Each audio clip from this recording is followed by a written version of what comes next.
All right, boys and girls, here we go again. So, let's see. I invited Gus.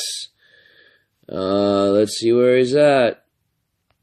If he's here. I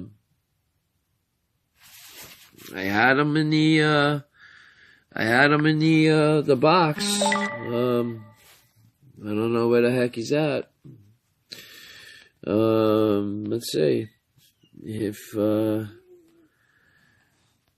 he's coming. I don't know.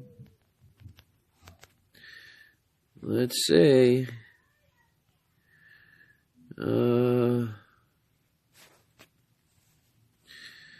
Let's see.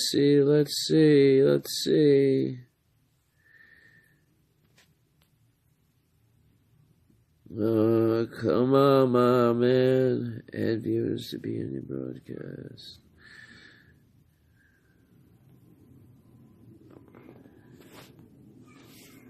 I invited you, Gus. Are you coming? Are you coming? Where are you? Where are you? Oh, man, where are you? I think I'll be Batman until you come. That's pretty sweet. Well, this is Brian Ozone as the Batman. Oh, shit, what the hell was that? I guess I threw a batarang. Oh, well. Well, Gus, please show up. Let's get this down pat. I really want to do this. I know the fans want to do this. I know there's some pretty interesting stuff that needs to be spoken about, and it'd be nice if you if we could figure this damn thing out and get it going, because it's right now it's quite frustrating that we can't get this going.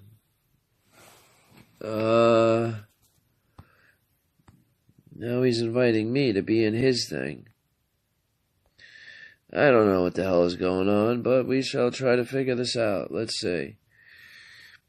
I'm gonna see if I can get on his thingamajig. Where the hell is Facebook? Jesus Christ.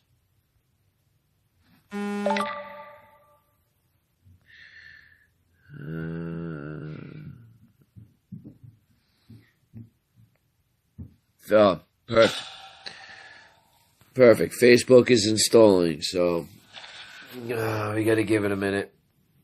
I don't know what's going on. Well, let's transform into the Flash. Hey, yowza!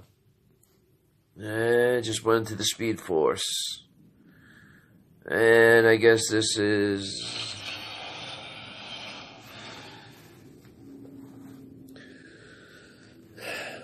Well, I guess a white guy could be Cyborg, right? With all these other black actors being white and white actors being black, so why not?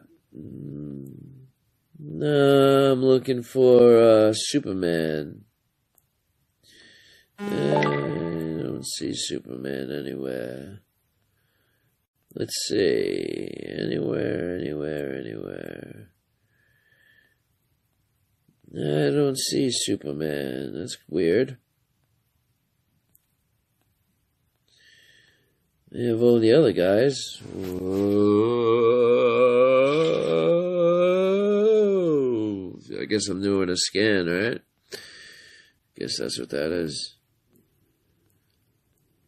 Damn, man, I really want this to work. I'm really upset that I can't figure this out. I'm telling you guys, if there's anybody out there that can help me out with doing friggin' podcasts, please let me know.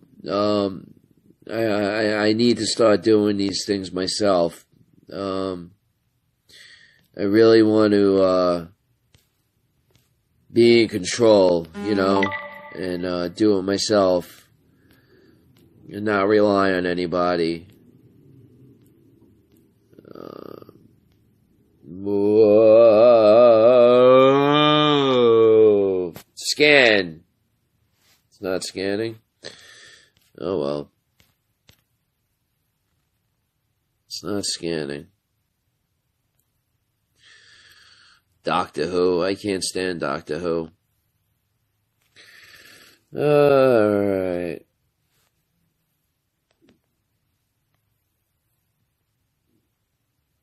Oh, here we are.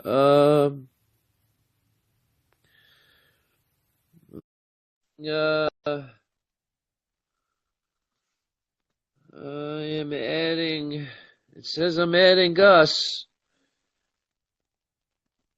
Let's see if he comes on. Gus, are you there? It's the Batman. Batarang. Nope, that didn't work. How do you make the Batarang come? I don't know. Smoking Joe, I'm telling you, brother, you're pretty smart with computers. Figure out how to teach me how to. If you figure it out, I'll buy you all the beer you want.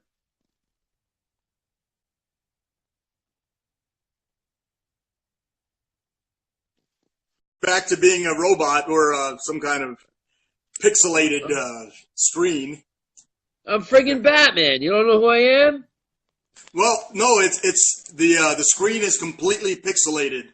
It's All right, hold on. I'm gonna get rid of it. Hold on. Okay.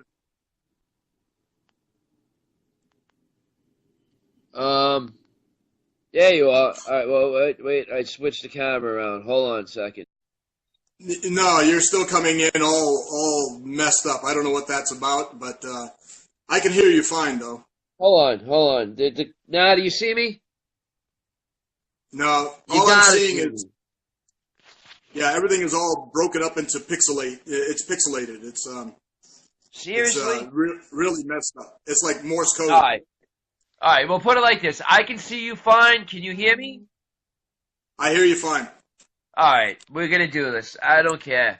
Well. This is a stepping stone in the right direction. All right. Boys and girls. Well, now you're pixelated. Now I can't see you. All right. Boys and girls, welcome, finally, to the Masters of the Galaxy Facebook podcast. And I am Brian Ozone, and I am here with Gus Park, and he is famously Ninjor from the Power Tour. So, Gus, it's been a hell of a month trying to get us together, but we're here. Somewhat, I guess. Yeah, somewhat. Yeah. So, finally, I'm glad we can finally speak and others can hear us. Even though if they might not be able to see us, at least we'll be able to speak and, communicate. So, Yeah, I got Masters of the Universe, Joe. He says, "What's up, Gus?" Yeah. And he says, "I see you both great." Well, that's good that he can see us. Good. You know, I don't know if it's the difference between using, huh? That's good. At least they can see us. I mean, I can see you. I don't know why. Maybe you can't see me, but hey, it's a start. So Yeah. You know, like I said, this is a stepping stone in the right direction. So we'll have a part 2 or a part 3 where we can finally get it right. Get it right. Right.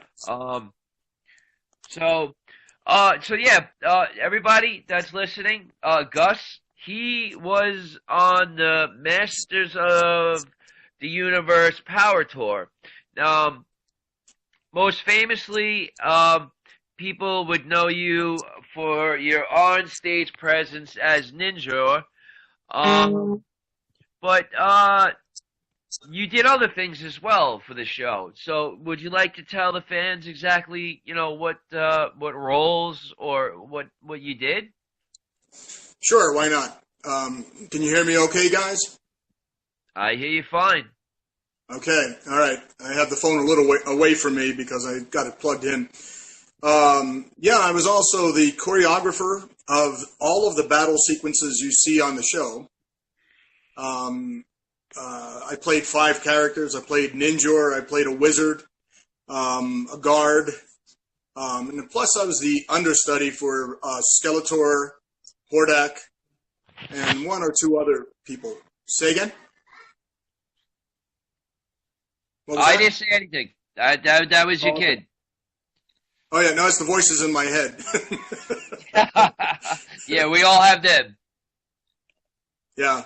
I know there's a big delay for some of the people that are hearing me because I'm getting responses pretty late. I'm out here in Arizona, so there's some delay in sound. But, yeah, I was the choreographer, played Ninjor, and 5 other characters. Nice. Now, with the understudy and stuff like that, did you ever have to actually perform in any of those understudies? Sure. Oh yeah, and it wasn't fun. It wasn't fun putting on somebody else's sweaty costume after 2 or 3 shows in a row. But yeah, there were times I had to do Skeletor. Hordak, which was the worst of the costumes. Who else? 1 or 2 other characters. Just it doesn't come to me, but the exciting ones are Skeletor because of the choreography. Really? Now, well, you did the choreography, right? So it was pretty much like second nature, I guess, and so right. It was, and the fun part is not only knowing the choreography, but that's where the action was. Getting into the fights and the battle sequences, that was always a lot of fun. Yeah. How was it working with Jack? Jack was, in the beginning, everybody got to know each other first. We had to get to know each other, find out what we were about. He had prior experience working on Conan out in Universal with his wife. It wasn't his wife at the time, but they got married on Universal Studios. She was, I think, Red Sonja. And so he had some experience. So he brought that experience to the show. And it helped me with the choreography as well. Learning little tricks of the trade that he picked up doing the Conan show at Universal. Those are great people. Like I was talking to you earlier, I didn't realize when I was doing the choreography how much I put on Jack when he was playing He-Man on stage with his muscle mass and the kind of energy it takes to keep up with doing 2, sometimes 3 shows with the kind of choreography. So I kind of put too much on him, but he stood up to the plate and hit a home run, every time. Yeah. Well, yeah, when you guys came to my hometown and of course your hometown, Radio City Music Hall, you guys were doing 3 shows a night, 3 shows a day.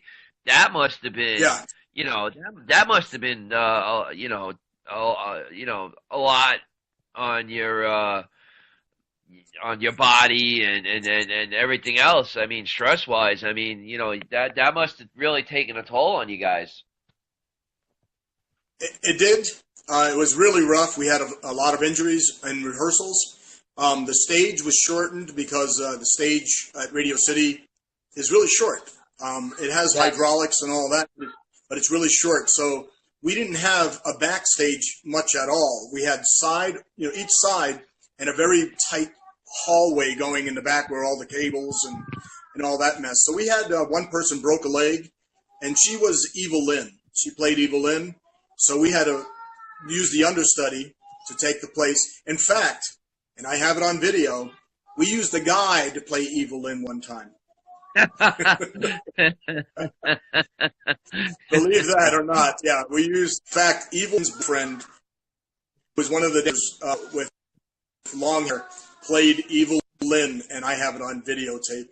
And Wow. and nobody knew the better. So Wow. with that injury, it was rough coming back from that. Another person had a finger crushed or smashed by some of the swords doing choreography. And then we had, hello? Yeah. Oh, I heard a horn go off or something. The Yeah, other no, thing that happened, I'm using my phone, so the notifications. You might hear okay, bleeps and glicks and stuff like that, but just ignore them because I, yeah, just don't pay attention to them. Sorry. okay, all right, yeah. So, do any of you guys have a copy of the program from the Masters of the Universe? Yeah, I actually, I have the original program, and I was gonna buy the one that they sold at PowerCon last year, but I mean, pretty much, except for it saying Super 7, it was pretty much to the T. It was a complete replica, so I didn't bother buying the replica since I own the original. Right. No, the replicas were fantastic. They did a great job Yeah, they putting that did. together. Yeah, in fact, it kind of looked better than the originals, but there's nothing like the original. But on the original, you see the Castle Grayskull. It's used in some of the pictures, Right. the background pictures and so on. Well, while we were in Radio City Music Hall, the pyros hit the Castle Grayskull and it caught fire while the Yeah, show was I've heard going. about that. Yeah. And we kept going. We kept acting. We kept going. Some guys came out and used their little, fire extinguishers, and all we can hear is you hear that going on, and we're looking over our shoulder, and the show must go on. So we kept going on with the show despite the smoke and all that. People thought it was part of the effects, and it wasn't. Sadly enough, they had to make an emergency replacement for that Grayskull, and the replacement was awful, just awful. Yeah, And I know they only had. I think Doug, the songster, I think Doug Howard, he told me about that incident, and he said that if if you saw the original version of Grayskull, and then if you saw the one that they flew in, it was in absolute no comparison. He said the one that No. they flew in was half of what the original one looked like. Oh yeah. It was sad. It was sad. I think yeah. I don't want to say anything worse. You do what you can, and that's what they did. And these guys were out there just going, "What are we working with?" And really, they didn't give them a lot of information. But this is something you can't anticipate, but you should, and you should have always a backup of everything. But they didn't, Right. and that's okay. We managed the rest of the season or the rest of the year with the new skull, and the kids didn't know any better, but we knew it was just awful. It wasn't working for us. I'll have to post it one day, the before and after picture. But those who have the program, they can look at before, and then they can go to the videos that I've been posting on YouTube, and they'll get a chance to see the newer one, because I started recording the show, sadly enough, after the fire, after Radio City. They would not Oh, let really? me. Yeah, they wouldn't let me videotape in Radio City. They were strict about no recordings. And so, sadly enough, some of the best shows we've had, exhausted, by the third show, they were pushing for a fourth show. I don't think we ever did a fourth. They were pushing for it because they were Really? making so much. 4 shows in Yeah, one day, man? Jesus Christ. Is there yeah. even enough time in a day? No, I know. The show, I what, know. They put. what was Yeah, the we show? weren't The supposed show, to do the it. show ran like almost 3 hours, no? Yeah, it's just under a little over 2.5. Well, 2 hours 15 minutes, with the break, the intermission. Right. So yeah, we were exhausted. Your suit, you get out of these muscle suits that are made of cushion, and you get out of these suits and they're soaked. And then they come and they try to hair blow it and they try to steam clean it and get it ready for the next show. When you put it They on, never got the stench out. you can't. The stench, Yeah. but then it's wet and cold. So you put this thing on, and it's really cold. It takes a while for your body to adjust. Then you're back to hot. They were so hot, in fact, in Vegas, I blacked out on stage. I was dehydrated. I was on Really? stage doing a skate as Ninjor, yeah, and I was in full costume. And I think it was the second or third show. We were trying to stop the 3 shows. It was just getting. We had a little protest about 3 shows because it was too dangerous. But this was earlier in Las Vegas. So yeah, I blacked out on stage, and all I know is I woke up backstage, and it says, "Yeah, we dragged you off, and we pretend that it was part of the show." That was the good thing about Man at Arms, Zach being live on mic.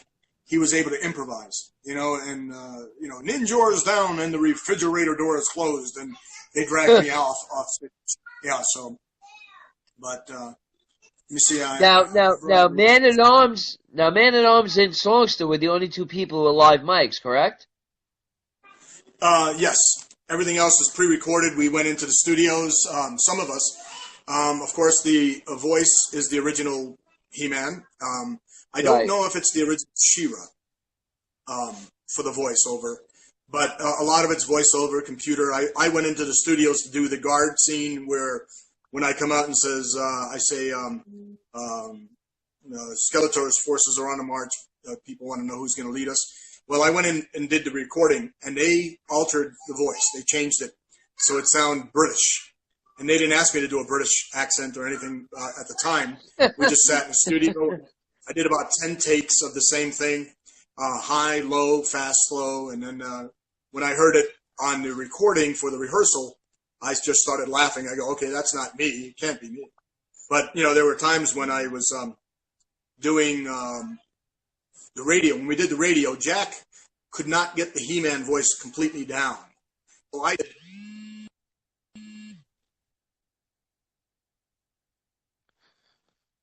Whoops, are you there? Think we got a glitch. Hello? Gus? You there, buddy? I think we might have our first glitch of the night.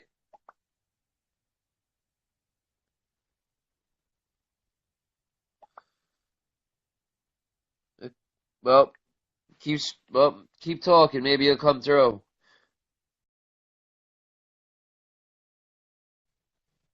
Yeah, that must have been exhausting doing that many shows. Well, they just lost Gus. Uh, hopefully he comes back. Let me see if I can get him back on here.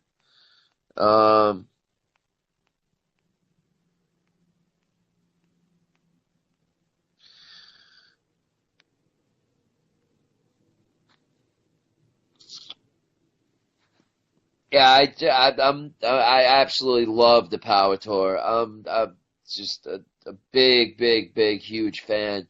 That's why I'm doing these shows with the cast members to let people know about it and open people's eyes so maybe they can get involved in looking it up and knowing about it because it's kind of like the lost canon of Masters because it's because the only original character from it was Doug Howard character, which was Songster.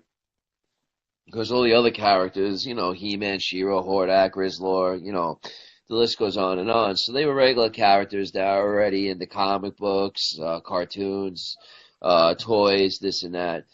So, I always, whenever they had the polls up at He-Man.org and in other places that, what characters would you like made into figures? I always voted for Songster because I believe that the Power Tour should be represented in some form or shape, or form, in the Masters of the Universe lore. It's something that it should be people should know about it. I mean, it happened. Um, it's a part of Masters. Uh, so to have it represented in one way or another, uh, in my eyes, would be having a figure like Songster made. Um, we had him in the New Mini Comics as the storyteller of Eternia. Um, so, to have that, I think would really open up other people's eyes in seeing that it happened. Um, uh, Gus, I am going to reintroduce you. Hopefully, you can come back on. Um, I really want to get this interview in, man. I really, really, really, really want you on to do this. But yeah, I mean, it's Gus put up a couple of videos up on YouTube. You can check it out. Check out Power Tour, or you can go to his Gus Park. Subscribe to his YouTube channel, and he's got bits and pieces of it. He also has some interviews of some local television station that does interviews with Jack and Leslie Wadsworth that play He-Man and She-Ra. So, you can check that out too. And it's just like I just want the fans to be educated on it because, like I said, it happened. It's part of Masters of the Universe. Any so check it out. It's on YouTube. Um, Gus put up bits and pieces here and there. They actually had the reunion last year at Power Tour. Gus was fortunate enough. There he is. Gus is back. Gus, you hear me, buddy? I see a picture of you.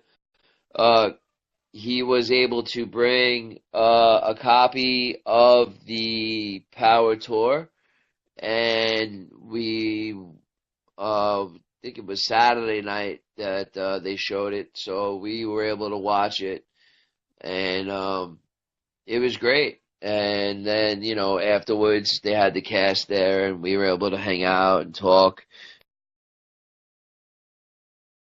speak with Gus in person. And that's when I hounded him to come on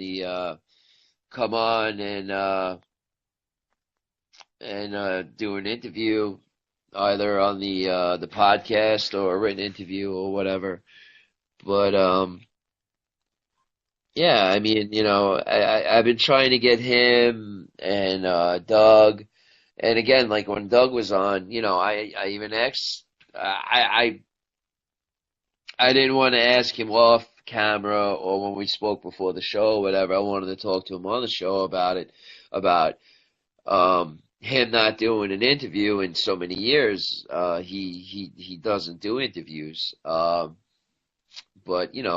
he was fortunate enough to speak with me and do the interview, and he didn't even go to PowerCon last year. So I was very happy that he took the time out to do the show and talk with me and be on the show and speak with the rest of the guys. And me and him speak here and there on Messenger. It's cool to have these friendships with these guys. And I'm sure it makes them feel good that there's people like me that hunt them down and want them to be relevant, because they should be. Again, they're a part of Masters any which way you look at it. Maybe they're not Dolph Lundgren or someone like that, but in my eyes, they're still very much a part of it, just like anybody else. So, um, it's just a funny, it's just a way of looking at it. These guys really, they did their part, and I really, really, really think that they should be recognized for what they did. They really had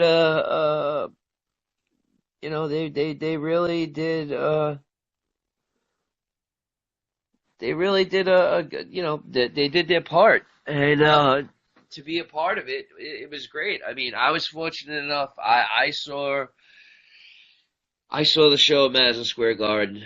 I can't tell you what show, what day, when, where, and how, but I was there many, many moons ago. Um, I can't remember. My parents don't remember.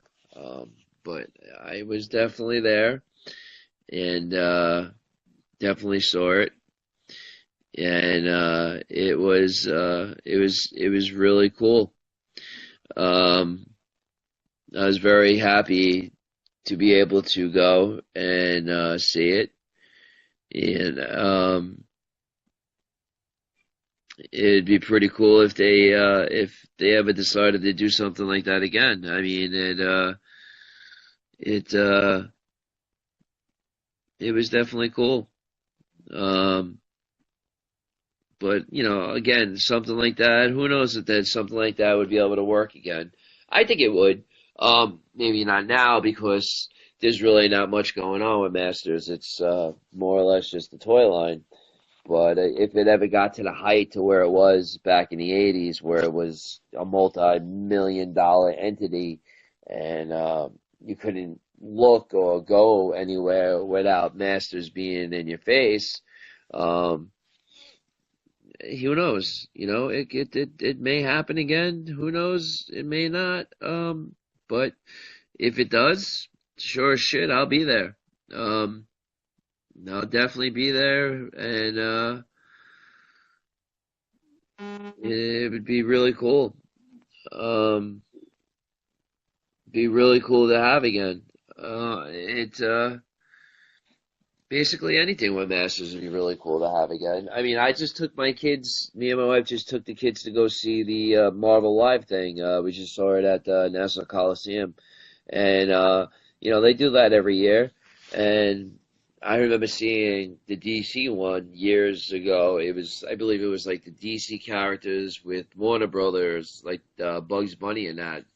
Um, and I remember talking just this Easter about it with my family about how shitty of a show it was back then.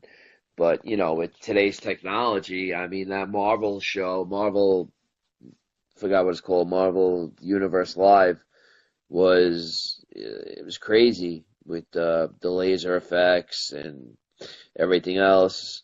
So, I mean, if they were able to uh, if they were able to do uh, Masters again in any shape, way, shape, form, it'd be amazing. It'd be friggin' awesome. It'd be so cool. But only time would tell if they were able to bring it back, and we see what happens. Um, Definitely be something really interesting if they were able to do it again. Uh, but getting back to the Power Tour. The Power Tour it was extremely interesting for the time because um, the set it was so freaking huge, man. It had you had let's say you had Eternia, right? So you had Eternia, you had Grayskull. To the right to stage right, I guess you would call it, you'd have like the Fright Zone, like where Horde Ike hung out. Um, and in front of Eternia and Castle Grayskull, they had this huge like roller rink where the dancers would come out on roller skates. They also had the Eternian Circus, um, which was it was crazy. I mean, the amount of ideas that went into the Power Tour was phenomenal. Even for the time, it was just absolutely phenomenal. All the ideas and things that they had for that show, it was absolutely crazy. They just went above and beyond what a live show would have. Um, they had the light show, and then you had friggin' songs popping up out of the ceiling, disappearing, and then ending up coming out of the Fright Zone, running around the stage, disappearing, and then shooting out of this area and that area. It was insane. It was absolutely crazy for the time. If they would do something in that scale today, it would be crazy. The amount of things that they have that they could do now would blow it away. Would absolutely blow it away. It's crazy.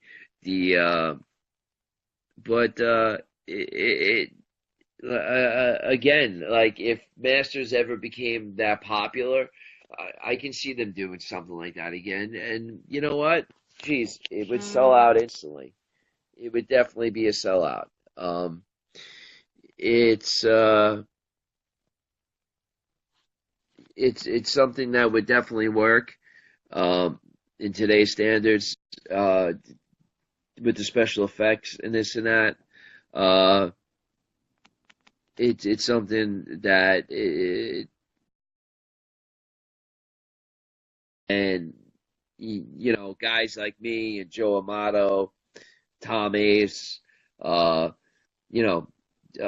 Miz dudes. I mean, guys that diehard fans.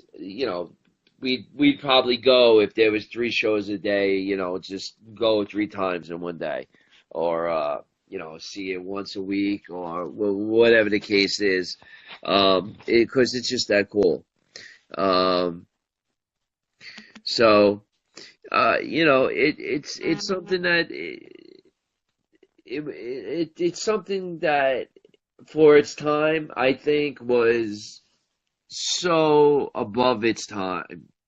It was just so crazy. I mean, I can only imagine what the budget was for that show, because, like I said, it had an attorney in circus. It's Model's talking shit, Miz. And then you had not only the cast, but Gus was also talking about the understudies. Remember, you had to have understudies as well. You had to have people that was willing to be ready. God forbid somebody got hurt. You had to have somebody ready to go at the drop of a hat to pick up the pieces. So hold on a second.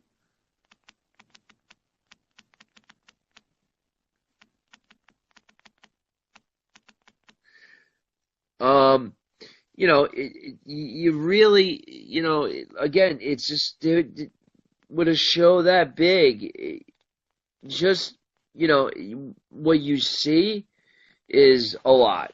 But then you got to realize the behind the scenes stuff is phenomenal. There he is. Gus. Yeah, let me switch chairs here. Oh. All right. You're back. I'm glad. I'm glad. Yeah. Yeah, somebody made a phone call. Somebody was trying to call me, and when I hung up on it, Facebook froze up and my phone froze up, and I had to turn off my phone, That's all turn right. it back on. I'm being attacked by plants now. That's all right. Yeah, the people will probably getting annoyed at me talking by myself, but I was, just basically, I just, I was just trying to tell everybody about, how phenomenal, this. Besides the people on stage, the amount of work that had to be done behind stage, the understudies, the people that did the technical stuff. I mean, you guys had the attorney in circus. You guys had roller skaters. It just all the stuff that went into the show was phenomenal, man. I mean, I'm sure you can elaborate more on that. Yeah, let me just try to position myself. I'm trying to get more comfortable here. Okay, let's see if that'll work. No, Yeah, I'm just trying to stay plugged in because my phone would die. But anyway, yeah. When you look at we had I think 3 truckloads and 2 tour buses and 30 people, I think, a little over 30 people involved with keeping the show running. Wow. When we first started the show, the magnitude of the show was so big, it got to the point where we had to cut back on things. So as we went from town to town, we were eliminating so many props to cut down. They wanted to cut one of the trucks down. Really? The rigs. Yeah, it was expensive having 3 rigs and all the extra people. They had to cut back to make money. And so we got rid of a thing called a stellafant, which was a huge elephant. It's an elephant, part of the Eternian circus. Right. And it was a huge elephant. And myself, Ninjor, and 2 other bad guys, I think, or maybe 3, fit in it. And what is it, that horse that people hide in the horse, the warriors. But anyway, we hid in the elephant, and then a certain scene, the legs of the elephant opened up, and we came out, and we started, ready to battle. And so I think I may have the elephant on some pictures or video when they put it in a dumpster. They threw it away in a dumpster. So they did away with that. Oh, man. Yeah, it was really bulky. It was big. But, man, it was a surprise because kids go, oh, look at the pretty elephant. And then bad guys come out of it, And so they took out that. There was a cauldron where there's this dance scene of Orko does this little magic thing. And there's a cauldron. They got rid of the cauldron. It was too big. Now, Orko was, she was a woman, right? That played right. Orko? Yeah. Right. Yeah, very small lady, Marcy. Yeah, Marcy. Marcy, yes. Yeah. Yeah, she did a fantastic job. Roller skating in that costume, and your arms are tied up, and you can only move from the elbow up. And she did a fantastic job. She was a great skater too. She was really good on skates. Well, yeah, she had to be, especially with that outfit on. I mean, it's kind of crazy. Yeah. It's some of the costumes made it really hard, not only to see, but to breathe. And it was work. It wasn't easy. When I saw other things in the past, like Disney on Ice and these others wearing costumes and ice skating and doing all of that, you thought, oh, we take it for granted until you're in a costume doing it yourself. Right. It is work.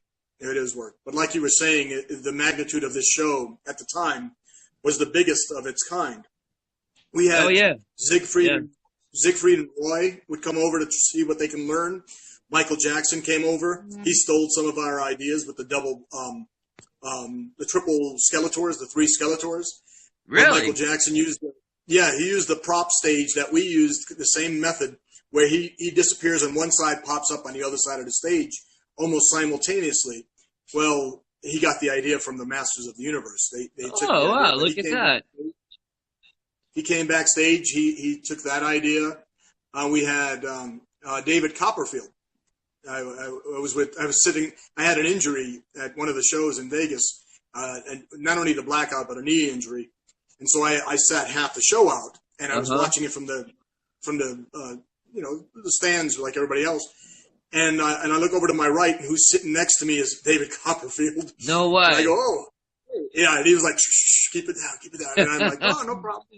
So he was watching the show. He really enjoyed the show. And yeah, so we had a lot of those crazy moments that very memorable moments where people were really interested. It was in those days in '86, $2.5 million may not seem like a lot today because that's only a drop in the bucket. But back today. then that was a lot of money, man. That was big money. It was the biggest of its kind, and that's why people were coming from all over to check it out.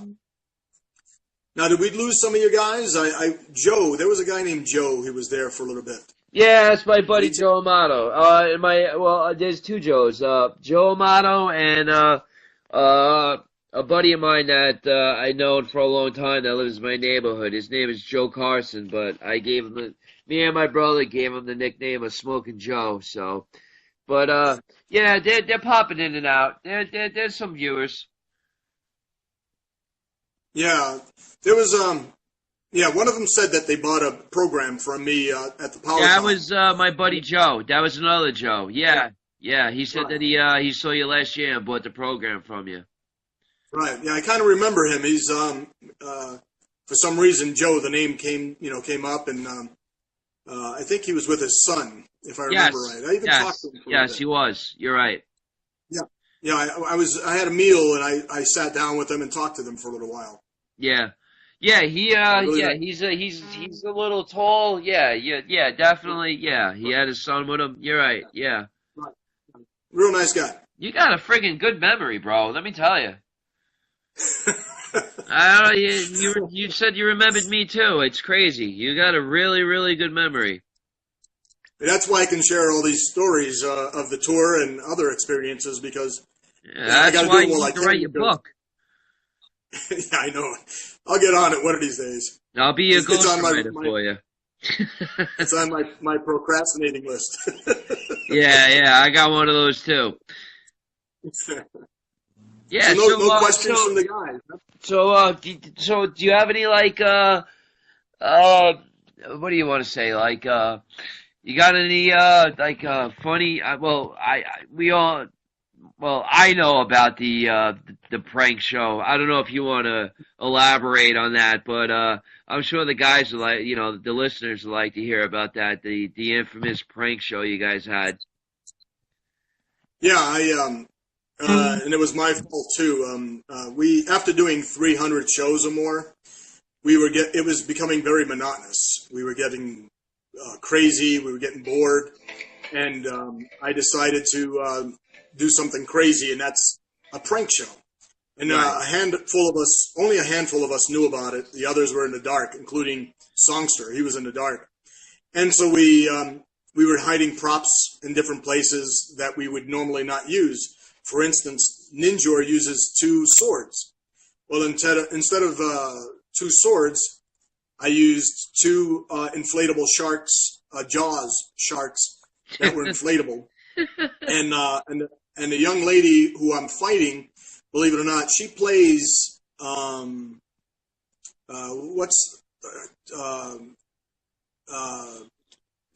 She-Ra's name before she's She-Ra. What's her name again?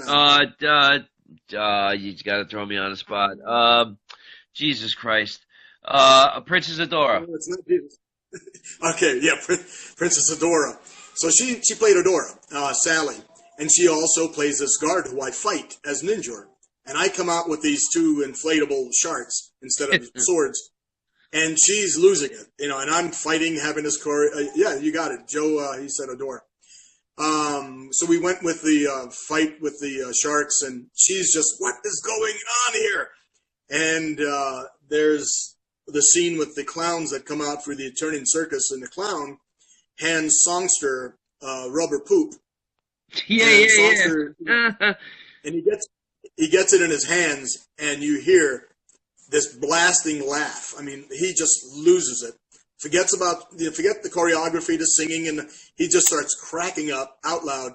And then he loses his composure. He's going down a ramp on these high heels, and he slips and falls. And you hear this curse going over the speakers in the entire arena. Because he fell, he hit himself hard, and boy, yeah, that was just bits and pieces of some of the stuff we were doing that day, and that we were doing tricks at the skate race, tripping people, and doing things that were a little dangerous that we should have been doing. But at the end, we all got fined very heavy. Yeah, I heard about that. Yeah, you guys got yeah. Songster was telling me. Yeah. Yeah, I got fined like $600-$700 for what I did, and that was a lot then. You know, it's not a lot today, but Oh yes, you know, that was probably the show's that show's paycheck. yeah, it was for a lot of people. It was, yeah, it was a big chunk of my paycheck. But yeah, so we didn't do that again. But you know, what's sad is I had it on video, and I loaned the video to my sister, and she had it in her VCR. Somebody broke into her apartment and stole the VCR, and it was in the VCR. So somewhere out there is a copy of the prank show of the Masters of the Universe Power Tour, and you know, they didn't know what they had. They probably just threw it away, sold the VCR for a fix, you know, for their next fix. So that really tore me apart because it was one of my favorites. I was sharing it with my friends and family, and it was one of my favorite shows because there was all kinds of things going on. It was fun seeing confusion on the faces of those that weren't participating, that didn't know I'm sure. this was going on. Yeah. Yeah, I'm sure. Like they probably had no idea what the heck is going on, except for you guys that were involved and you know having the time of your life, and then you got fined, and that wiped the smile off your face. Well, yeah, it did. But I mean, you got all these little fines for eating in your costume. If you caught drinking a soft drink or soda with your costume on, you got a fine. And really, you know, there's a lot of fines. Yeah, if you just left one of your, you know, weapons or something laying around, you got a fine. So there were a lot of hidden fines, but it was, you know, a way to preserve the costumes and everything. But what I told you about a story. This is how we made up for that experience with the pranks. We were in one of I can't remember what state it was, but it was freezing cold and it was a blizzard. I mean, 3-4 feet of snow. And we were close enough from the hotel to be able to walk to the arena. Right. And they had a path cleared for us to be able to walk to the arena. And we went to the arena and we looked around and we saw maybe 30 people, maybe less, 30, 35 people. It could be less. And we looked and we said, well, listen, folks, we would like for all of you, we appreciate you coming out in this crazy blizzard, but we think it's best that everybody should go home. We're going to cancel the show. And the people said, we're not going anywhere. We want a show. So we said, okay, we huddled backstage. We said, what do you want to do? Let's give them a show. Right. Let's give them the best show ever. Let us improvise a little bit and let us have some fun with this. And the director said, the stage director says, as long as nobody gets hurt, do whatever you want. Nice. And I said, we're going to put it on for these people. We're going to give. So we called all the people to sit down in the front row, right in front of us, and we gave them the best show. You talk about the skate race. We were allowed to go at any speed we wanted, and we went at top speed. We were going around so many times. Zach, who played Man at Arms, couldn't keep up with us, and we, you know, because he's live on the mic, you know, calling all the shots. Right. He knew he was going to have to improvise because we were going to go crazy. So it was, like I said, it was one of the best shows we ever did. It was fantastic. It was a great show.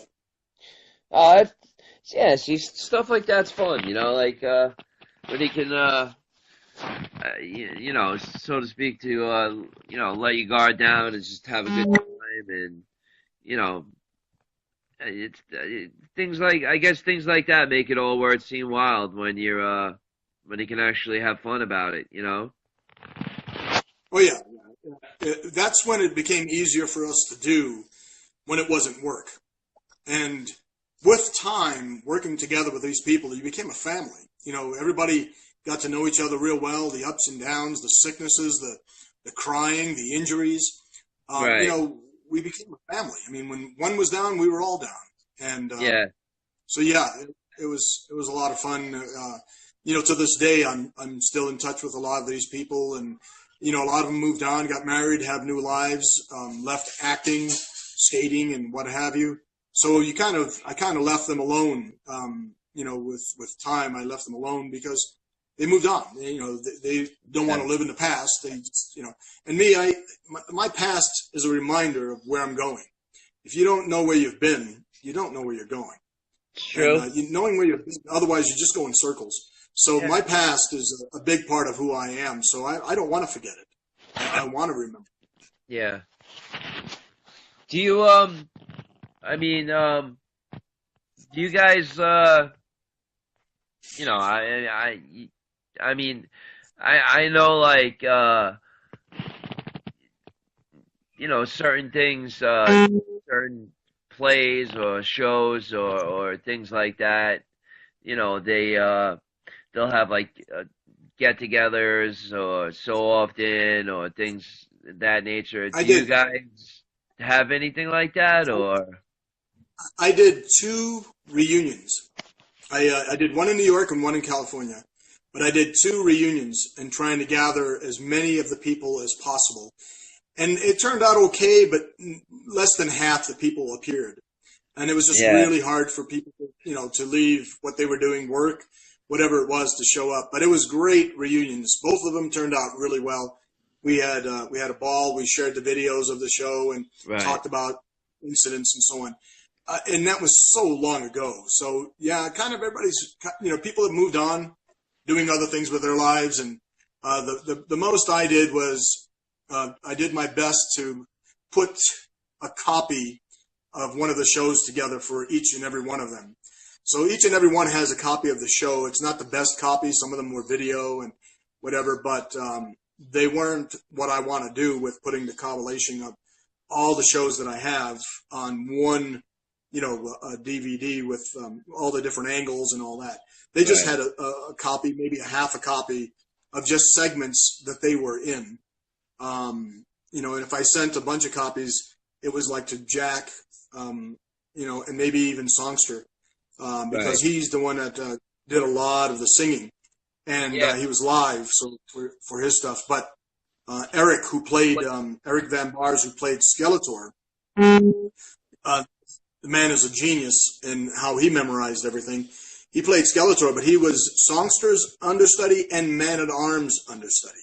Oh, really? And so when I remember talking to Doug, and Doug said that he had to miss, I think he said he missed one show or a couple, maybe a few shows at Radio City Music because of his voice. So is he the one that took Songster's place? Yep. Yeah, there was about, I think, total 3 shows that, 3 or 4 shows, but maybe 3 shows that I remember. Doug, one time was really sick. And the other times was just, he had no voice left. You're doing so many shows, 3, and he was hitting those high notes. Oh, yeah. And sometimes you hear him cracking and popping because he just couldn't hit it. I mean, it was too hard to keep. Yeah, no. I know. It's on your vocal cords, man, doing, 2.5 hour show 3 times a day times how many days in a row. I mean, that's right. It's grueling. It's very grueling. But Eric Van Bars did a fantastic job, standing in for Man-at-Arms. He didn't have the Man-at-Arms voice. It was a little higher, but, he had to stand in for Zach a few times. Zach got really, really sick. He was physically exhausted, ready to collapse. And Eric threw on the costume, and, he was Man-at-Arms. And when he did Songster, Songster is Songster. Doug is Doug. Nobody can replace him. But Eric had a great voice. He had a great voice too. I don't know if he was a character back then as he is now, but Doug's a character, man. he's one of a kind. He was my roommate at first. Oh, really? When we were roomed with people, he was my first roommate. Later on, Man-at-Arms, Zach was my second roommate. And, Songster, Doug just wanted to be, he says, I'll pay extra money to have my own room, to be alone. He wanted his privacy. He liked to have his privacy. But we got along really good as roommates. But, he had his other side, his wild side, and he just wanted to be able to come and go as he pleased with anybody he pleased to do it with. Yeah.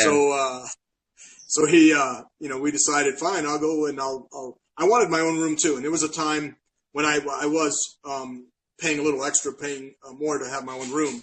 But when I was with Zach, it worked out fine. Zach and I got along. Zach was kind of doing his own thing. All of us were going on very little sleep. Right. Because, you go to 30 cities, and you want to see everything. So, if you sleep, you're gonna miss it. Right. And there were just times we just didn't get much sleep, an hour or two, and then we were out, looking around, seeing everything, and getting back, get a nap, and get up for the show. Right. Yeah. Well, I mean, here's the $1 million question. If you could do it all again, would you? Oh yeah. Yeah. I yeah, when they were talking about taking the show to Asia, to Japan and right, yeah, China and so on, that was going to be the next step, right? And then it got canceled. Right. That was the promise. The promise was we're going to be going to Asia, and but it didn't happen. And of course, they were going to have to do more auditions because not everybody was going to go to Asia. Some people weren't interested in continuing with the tour. So, but they asked me. I said I had to leave before the rap show because my mother had a brain aneurysm, and I had to go to New York on the first flight out. Right. And it was the last show. But they asked me, are you going to come back if we go to Asia? I said, of course. I'm there. To do this, to get paid to do this? Sure. Right. So I said, yeah, I would go back and do it. And, and we waited and waited. And then the same people did a show called Captain Power in Canada. And they wanted me to play a character called, I think, Tank. And there was a big guy. And I'm like, I'm not that big. They said, well, we want a martial artist. He can either be big or he can be a martial artist. And they chose big. And the other thing they chose was a Canadian because I didn't have, even a passport for Canada. So, you have to have the dual passport thing. Right. It was just going to be too hard for me to get in. And it only lasted a little while before it was canceled. And then a lot of other actors went on to do the Silverhawks, Thundercats thing. Nice. That went on tour. Yeah, so Orko, who played, the one who played Orko went to play Gumby. She was Gumby. The horse. What's the horse? Gumby has a horse. Pokey. Yeah, Pokey. She was that. They had a little wheels in the back connected to a strap on her back, and she would roll around with this thing. And they had a Gumby on the show, and so a lot of the actors, about 5 or 6 of the actors from the He-Man tour went that way, and they said it wasn't the same. They weren't getting along with the other actors. There was too many egos. It was unorganized, and it was all about profits. It was all about money. There was no bonding. There was no family feel. All of that. Excuse me. So yeah, it didn't last. I went to go see it. I got a program from that show. I wanted to see some of the guys, so they got me tickets to Madison Square Garden, and I went to Madison Square Garden, watched it, and I thought, yeah, this is nice. It's not the Masters of the Universe. Completely different feeling, right? Oh, yeah, it was Disney on Ice. It was a bunch of just making money, but with the Masters tour, we were telling a story, and we were telling it in a way that you felt like you were there. Like a really good movie, like a good Star Wars movie that you feel like you're in space. You're there, you're battling, and even the kids felt like you see. What's funny is I as a bad guy, when I'm doing Ninjor, I come in from the audience. I come in from the crowd when we're about to have the big battle towards the end before the circus, Eternian Circus. Right. And so I come into the audience, and I remember my niece and nephew were in the audience, and I came, and there was an empty chair, and I sat there. And they're looking up there, looking at He-Man, and they had no idea I was sitting next to them for several minutes. Really? If you can't smell this, if you can't smell this costume. Can't smell you? You're really and they were engrossed watching this stage. All these kids, I'm watching the kids, and their eyes, and the adults, the parents too, are, they're just eating their popcorn and just staring off and paying attention to every word said. And so I bump into my nephew, and he finally takes a peek, and he looks again, and he notices it's me. He jumps out of this seat, and he's hiding underneath the seat in front of him. My niece stops. He's running across the way, scared to death. They didn't know it was me. So that was how you can tell, from the audience, how engrossed they were. And when we sang songs and we told people to sing along with us and to stand up and raise your sword into the air. Yeah. With their, these swords with lights in them, standing up. And he goes, and Man-at-Arms go, will you join us in this? And you hear the kids, your hair stands up. And you go, this is why I'm doing this. The money was nice, but this is why I'm doing this. It's funny you say that because, both Jack, Leslie, and Doug pretty much all said the same thing. They the money was nice and all, but that powerful message that they got to the kids and the interaction with the kids back with you guys was just so fulfilling that it kind of made it all worth it. It was just so nice that it was like full circle. It just really made them feel like what they were saying and doing was just so powerful, and it just really hit home, with the fan interaction and you guys saying what you guys were saying, and the kids are screaming with their swords in the air, and all of you guys all say the same thing. It was just that's what really made it well worth it. Well, that's one of the reasons I put some of the interviews on YouTube. Some of the Jack and Leslie interviews. I have another interview with Songster that was really good interview. I don't know if I posted that one. No, you haven't. Oh, it's on there? No, it's not. It's not. I would love to see that. Yeah, I'll have to put it on there. I have to search for it and make sure I transferred it from VHS to DVD. But and I know some people are probably laughing, going, "What's a DVD?" Yeah, right. In this digital age. VHS? Yeah, what's VHS? So yeah, Betamax. Anyway, so the message, when they wrote the script about you can be anything you want to be, right? You can be a hero. Don't be pushed around. Don't be abused. If somebody does something wrong, tell somebody. This was all in there. I mean, it was in there way before this Me Too movement and all of this stuff was going on. Right. It was very sublime. And, it wasn't as drastic as the Me Too movement, but it was don't be bullied. And bullying is a big part of the whole Me Too thing. People are afraid to speak up because they're being bullied and they're scared. Right. And so these songs that we sang, and when Songster put his feelings into it, because you felt it when he was up there. I believe that he believed in the song. There were times when he was exhausted, tired, and worn out, and you can hear that he's just trying to get through the day. But there was other times when you hear him sing. You hear him sing, and he's singing a message. Yeah. And you hear it, and you go, okay, this is a message. And the kids, little kids, as well as the adults, they're catching on. They're getting it. They're getting the message. They're enjoying it. We had a religious sect that got us outside of one of the arenas. They were out protesting with some. Yeah. Yeah, I think I have it on video. And some psychiatrist or whatever, psychologist or whatever she was saying, what are we teaching kids? We're teaching them violence, that it's okay to hit someone back when they hit you or speak bad about you and grab swords and fight. But I tell you what, we were sold out because of them. We had to, I think we had to add an extra show so we can get everybody in. Really? Because of what they were doing. They were giving us the free advertising. The bad advertising is advertising. Yeah. And they were out there protesting that this show was a bad example It was, they should close it down and they should stop it. If they only knew and actually sat in and watched it, what the message was about.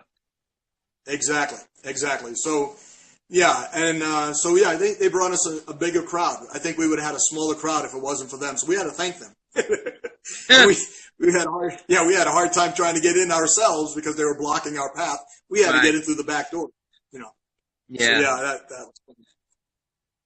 Yeah, it's funny because I was actually making fun of like when Doug was telling me about it, and Doug and I we listened to the same type of music and stuff, and I was making references to Kiss because back in the 70s they had protests of people saying Kiss was like satanic worshippers and this and that. So I brought that up, and he was even saying like in essence it was given good publicity, even though they were meant to give bad publicity. But if they only actually sat in the show and actually heard what the message was really about, it was pro non-bullying, and you can be whatever you want to be, and things of that nature and stuff. So, it's actually pretty funny that they actually helped and not hurt the show. So, right, yeah, later on when I started when we were rehearsing, and I was also getting prepped to go to California for the rehearsals, I had to sit down and actually watch some of the cartoons of the Masters of the Universe cartoon that was on the air at the time. Right. And so I watched that, and I thought it still had a good message. Yeah, he picked up a stone and threw a rock and whatever. It still had a really good message, and I thought, okay, maybe this isn't too bad getting involved with this, because I wasn't sure what I was getting involved with. All I knew was it was just another job. Right. But after reading the script and seeing the effects, the effects were so much more with the lasers. I mean, they had a huge laser machine. This thing weighed tons. It was like this huge refrigerator on its side, and that's how we had the lasers. And they had to do away with the lasers because some of the props were reflecting lasers into kids' eyes and people's eyes, and it was. I heard about that. So they did away with that, and they used this skimpy little light thing later on. But the laser effects were fantastic. We had these cones, these steel cones that would come down on the stage. 4 of these cones. You see it in the commercial for the tour. They showed it in the commercial, but they had to eliminate that. It was too dangerous, too bulky. And then we had a slow motion sequence with silhouettes. These big screens came down on 4 corners of the 4 sides of the show, and the battle sequence goes into the slow motion fight sequence, and all you see is these shadows on these white screens going in slow motion. It was beautiful to watch, and we took a lot of time. There was a dance choreographer, Shaw Newman, who passed away, and myself worked on the choreography because it was part dance, part fight, and so we mixed it up, and we had this really nice thing, and they eliminated that. They took that away. So the people who got to see the first, the first, I don't know, 3 cities, maybe 4 cities, got to see the full tour. And it's so sad that nobody recorded the tour. I wish I would have brought my camera along. I didn't think it was allowed. And so I beat myself for that. But, somebody should have recorded it just for record. You figured Pace Concerts or somebody would have said, let's do a recording. Let's make sure we have this, No, they didn't do it. And I always said that too. It's like even just for posterity, or even to tape the show and to maybe watch it with the entire crew and go over it and say, all right, well, you see you missed your cue here, or maybe we should speed this up here, or do something here better, or this needs to be changed. But it's crazy that nothing was ever done. Like nobody ever taped it for any reasons, and it shocks me because you would think that, all right, even though it might not have been pro shot, like they say, but I mean, even still, you get somebody out there, taping it just, to go over it with the crew and see what you guys did right or wrong, or what could be done better, or Right. if any of you guys have any, anything to add, any input, things like that. And it's everybody who I spoke to involved in the show, they all said that you're the only person that ever decided to tape it at some point in time. Well, there was a young lady. She got married to one of the stagehands on tour, and her name slips me right now. In fact, we visited with her in California when we were on tour. When we were staying in California, we had I guess a Christmas party or something at her house, and she recorded, I think, one show, and I think she recorded before me, if I remember right. Maybe I'm wrong. Maybe it was after, because maybe it was when we got back to California, and that was after Radio City and all that. We worked our way back to the West, and she had a copy of the show. I don't know if it was the entire show or clips, and I've been trying to find her and get a hold of her. I don't know her last name. When she took on the married name, and I talked to several other people, and they says we have no way of finding her. And I've been trying to get a hold of her because I want a copy of that. Well, me and you will get together because I'm pretty good at hunting down people, and Right. maybe we could put our heads together and we could find her and see what we can come up with. She was really nice. But she was one of the dancers on the show, and like I said, she got married. I think she left after she got married.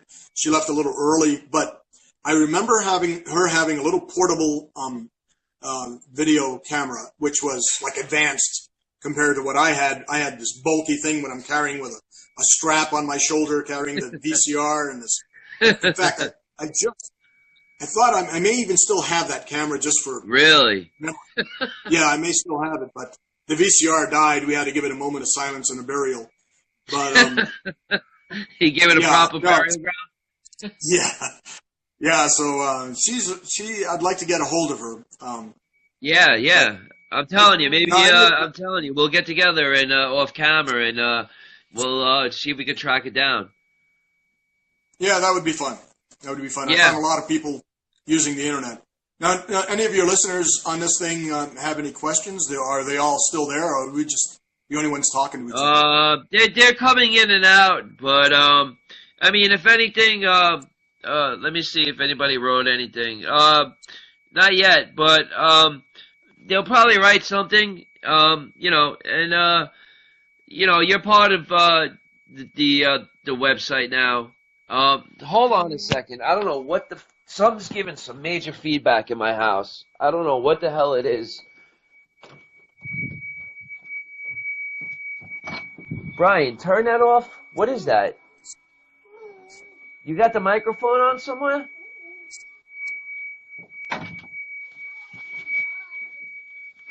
Hold on, Gus. There's something going on in my house. Yeah, he left his microphone on. Sorry. Power off. I'm sorry. What were we saying? I just lost my train of thought. I was just wondering who was listening, who was still with us listening. The people are coming in and out, but I mean, you're part of the Master of the Galaxy page, so I mean, you can go on there and you can check it out and answer the questions if people have any, you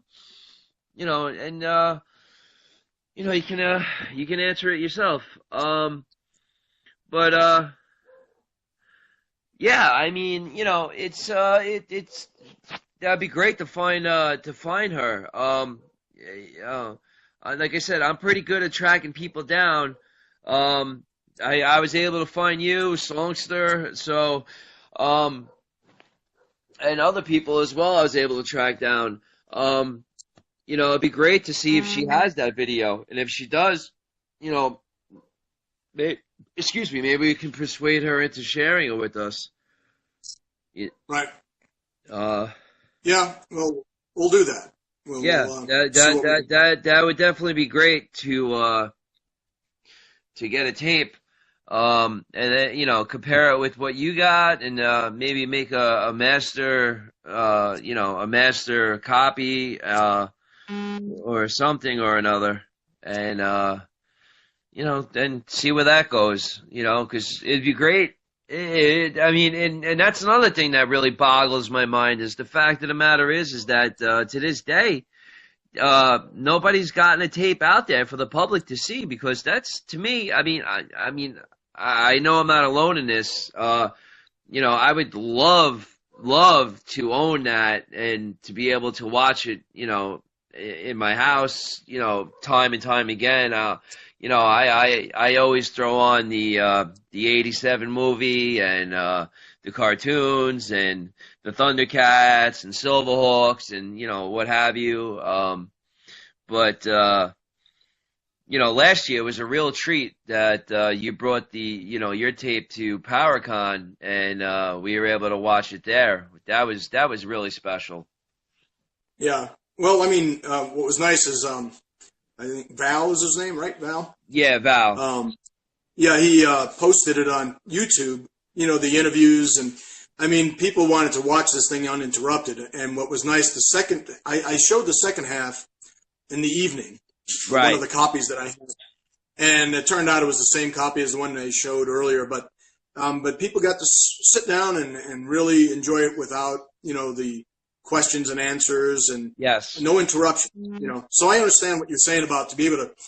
I'm kind of spoiled here at home, and we have a wall dedicated as a projector wall where we use an LED projector to show. We watch movies at home. My son's hard to be with in theaters sometimes, especially when he was younger. And Right. so, if we missed a movie that was in the theaters, we watch it at home on the wall, and it's like being in the movie theater. The only great thing is when we have to go to the bathroom, we can pause it. Exactly. So, exactly. having a copy of this, I watched it on the big screen myself, and I feel like I'm there. It takes me back, the memories. But me working on this video, and I'm trying to do it on my own because it's hard to entrust something that means a lot to me personally to just anyone. And Right. I know Val and his buddies wanted to go in and edit it for me and so on, and they send us all the originals, and I'm like, there's no way. No. I remember my daughter's birth when she was born. We sent the film out, the first pictures ever taken of my daughter, whole roll of film, sent it out, never got it back. And after that experience, I said, just don't send things out easily. Yeah, no. And I know people were posting that. Yeah, things like that. That's what you gotta watch out for because that's like sensitive stuff, man. That's like your passport or like your social security card, Right. It is. And when I put these videos together, I did it for me. I didn't do it thinking down the road that this was going to be as big as it was. I just wanted to share it with people, I was sharing with you working with Michael Jackson. Well, I videotaped making these costumes, and holding up these costumes that Michael Jackson was wearing and wore later on. And, I had a friend of mine who thought my stories were a little far-fetched about my experiences and who I met and so on. So I shared a video with him, and he saw me with this jacket, and then he sees Michael Jackson wearing it, and he goes, this really happened, And with the tour, when I would share it with people and they'd come over and we'd watch it, they thought, well, it's not like seeing it live. Yeah, I know. Seeing it live is a great experience. Yeah. But I have a piece of memory. I have a piece of experience that was like nothing else. And I go back and reflect every once in a while and look back and behind the scenes, some of the things we were doing behind the scenes and some of the people that you forgot all about. And you look at behind the scenes, you go, wow, there's this other guy. I remember he left, and Art and this person. So, when I did it for me. So it means a lot to me. But then when I posted some stuff on YouTube and I started getting these responses from quite a few people, some of them even threatening me with, you better put this on. there are more people. And I'm like, wait a minute, I don't have to do anything. Don't threaten me. I'll come after you. So, but I thought about that. And there's a lot of people saying, when I was 5, when I was 8, when I was 10, I saw the show. It was the greatest. And blah, blah. And then I go, you know what? I got to put this out there because nobody else is going to do it. Yeah. And so nobody else has it either. So except for this lady in question. So, Right.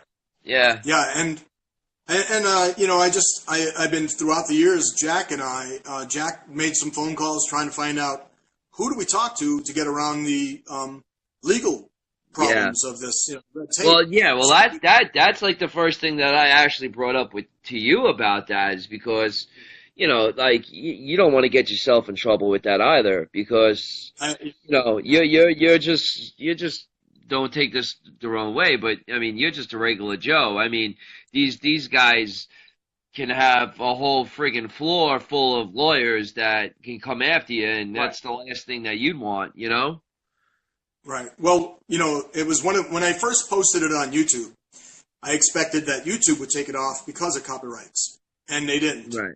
So then I said, okay, let me put a little bit more and a little bit more. There was something that they did edit, and I'm going to try to put it on again.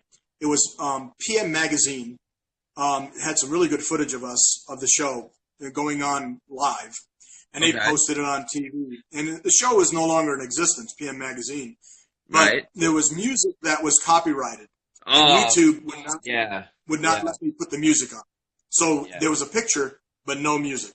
So, but I like the music. It goes well with what they did with the edited version of theirs. So my thoughts are, I tried to talk to certain people. I talked to Forbes. He talked to Tony Christopher. We talked to, the writers, and we're coming up blank when it comes to the producers of the music. And I know somebody who's involved with the music. I don't know how to get a hold of him. I don't even know if he's still alive.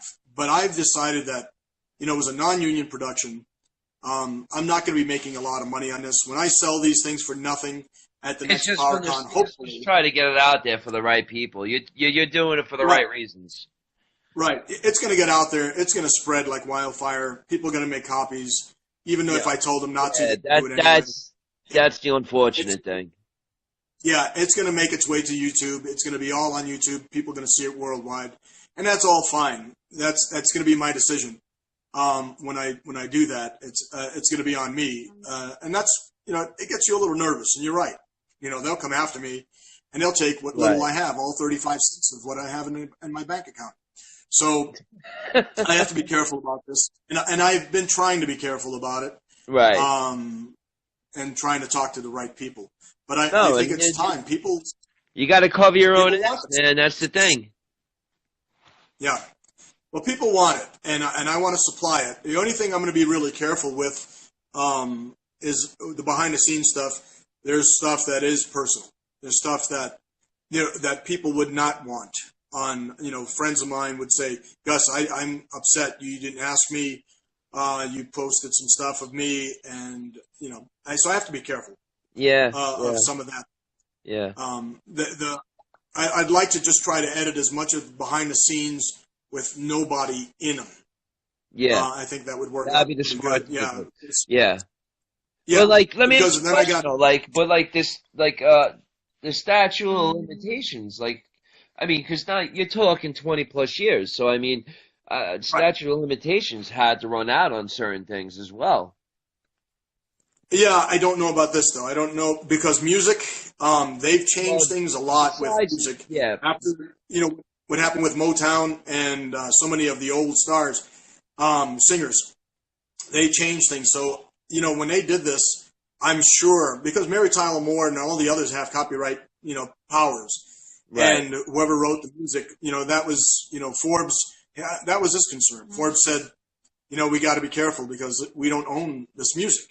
And this music is going to be out there. So, whether it's Mattel, I don't know who owns it. And getting a hold of these people is nearly impossible. Oh, yeah, and, of course. It's more like... And the thing is, too, is, at one point in time, whatever company had the rights, now they're absorbed into another company that's been absorbed into another company and blah blah blah blah blah. So it is going to Yeah, be tough to find it's out going to be a exactly leap of faith. who's involved. Yeah, yeah, I'm going to take a leap of faith when I put it out there. Like I said, I want to do this myself. I'm going to do it on my computer and try to do the best that I could do. And then we'll see how it goes. I'm hoping to have it ready before the PowerCon comes on. I haven't been invited to the PowerCon yet from Val or anybody, so Right. Well, I'm not like sure I if said, they're doing. buddy, I got 2 beds in my room, so if you want, we could be bunk beds. We could be Yeah, I hear you. It all depends. It depends if I am going down with my wife and my son. Right. It all depends. I planned on going alone, but my wife showed some interest in going. Oh, So that's she nice. had That'd be she cool. said she had a good time last time. So yeah, so it would kind of play it by ear, but I like to, I prefer having an invite. Oh yeah, Before I without would doubt. Yeah. yeah, instead of inviting myself. No, I And hear then you. just to I see. hear you. I hear you. Well, I mean, again, if I can help in any way with the production of getting this video out to people, I my services, they're there. I want that video out there as much as you probably want to get it out to the rest of the people. So if I can help in any which way possible, I'm more than willing to help. You know, it to me, it's just, again, it's the one piece I believe of Masters of the Universe, like canon, that's kind of like the redheaded stepchild. Like people forget, they either don't know about it or they forgot about it. And I believe that it needs to be out there. People need to know about it. It needs to be brought back and for people to enjoy. And it's something that it's part of the folklore, whatever that word is, of Masters of the Universe, man. Yeah, People like you and Doug and the Wadsworths and everybody else who was involved. You guys need to have your time in the sun. That's the way I look at it, and that's why I hunted you guys down to do these, to get you guys on here to let the fans know, hey man, listen, this happened. This is part of you're a Masters of the Universe fan. This is part of it. And it's not. You shouldn't look past it. You should want to look more into it and have fun with it. And if getting the video out to the masses so they can see it for themselves and say, oh wow, yeah, look at that. This was really, really cool. And if that's what it's gonna take, man, then shit, that's what it's gonna take. yeah. The big thought of really pushing to get this done was attending the last PowerCon and how many people showed up. I mean, it was amazing that, for such a small, you figured that it's a small following. There were Oh people yeah. from England. There were people from around the world coming Oh, to this. without a doubt. Yeah. And and then I'm sitting back, signing autographs and what have you. And I'm just Ninjor. Ninjor, who knows Ninjor? He-Man. We know He-Man. Skeletor. We know Skeletor. Yeah. We know She-Ra. But we know all of them, but Ninjor. And yet people were still coming and going, hey, yeah, I want an autograph. And I haven't done autographs for the Masters Tour since the Masters Tour. So it really took me back. I know I was driving Jack. Must have made you feel good too, It does, because, I sign autographs as Elvis. I do the Elvis show. I don't know if you mentioned that or checked that out, but, I sign Gus Parks Elvis. And then when I do movies, people see me on a set and they want an autograph. They don't even know who I am. But with the tour, with the tour, we were on contract to sign autographs.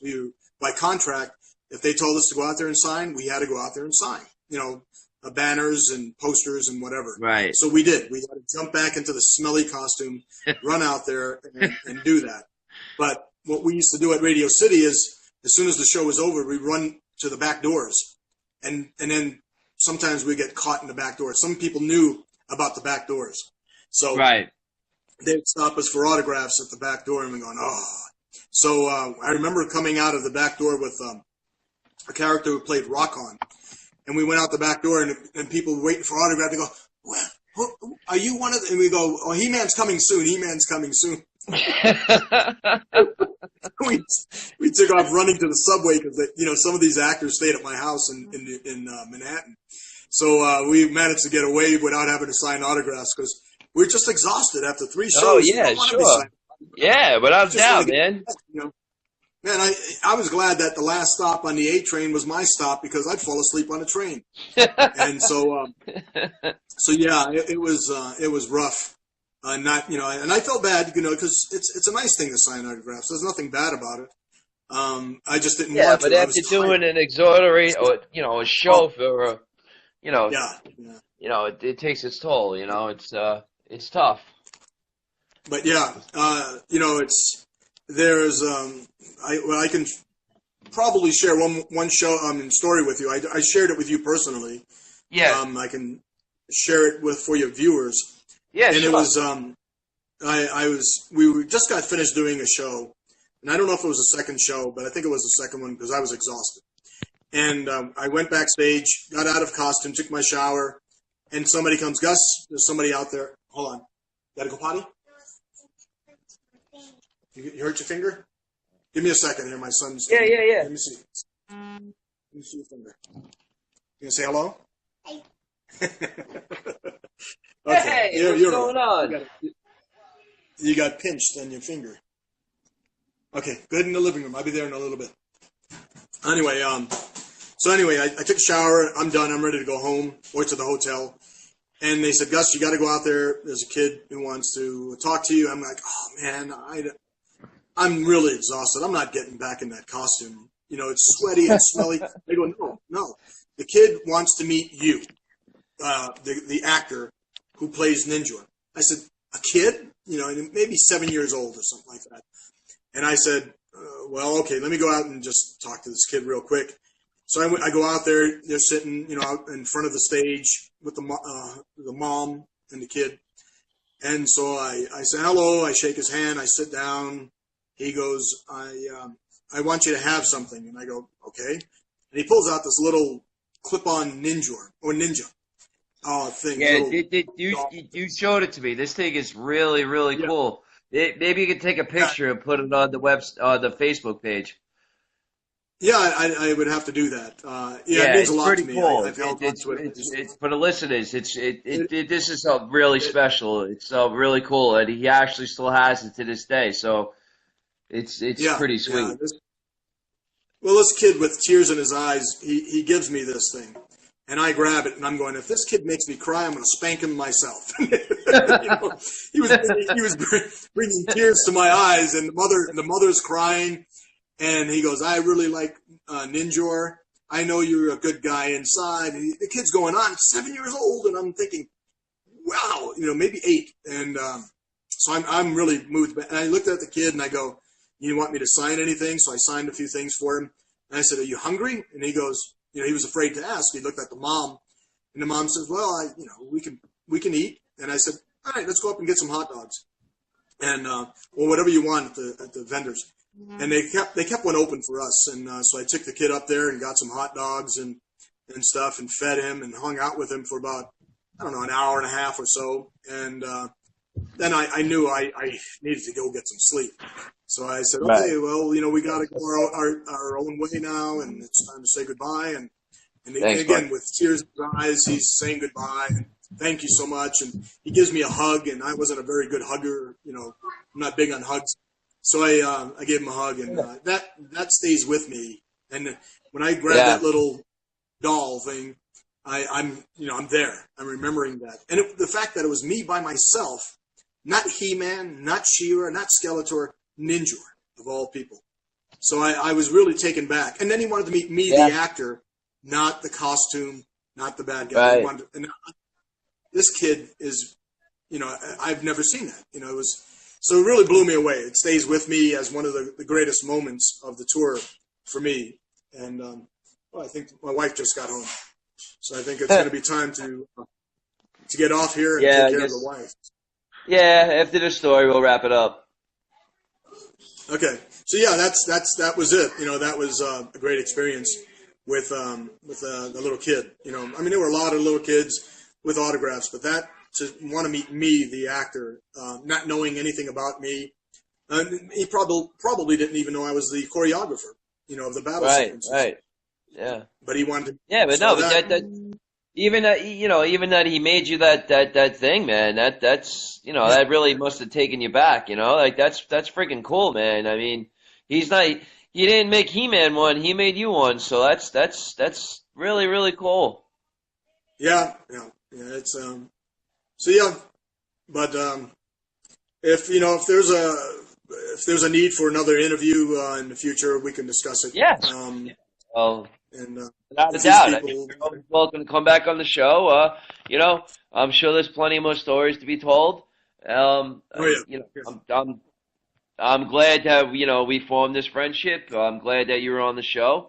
And that you shared your stories with the group. But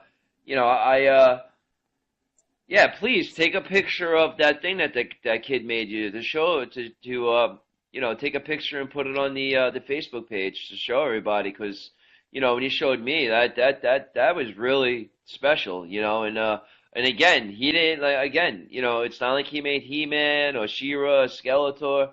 He made Gus Park, he made you, Right. That's exactly right. Yeah. That's really, really, that's special and really cool. So, but all right, man. Listen, it was great having you on the show. Yeah, I mean, without a doubt, now that we figured out how to do this after it took 3 or 4 weeks, we'll definitely have you back on, man. So yeah,